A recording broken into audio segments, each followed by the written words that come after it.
अस्सलाम वालेकुम। कुछ महीनों के बाद आज फिर से एक नई वीडियो लेके आप लोगों की खिदमत में हाजिर हूँ। एक छोटा सा क्लिप बना हुआ है जो कि कारगिल की कारगिल एक शहर है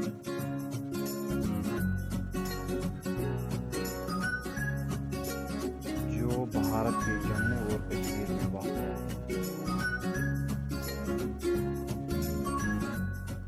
और रियासत में कारगिल लद्दाख की ज़िले के हेडक्वार्टर के तौर पर काम करता है।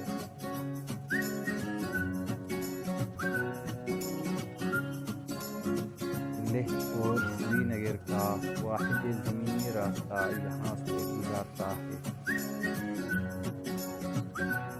ये था एक छोटा सा वीडियो जो कि कारगिल के ऊपर बनाया हुआ था। अगर आप लोगों को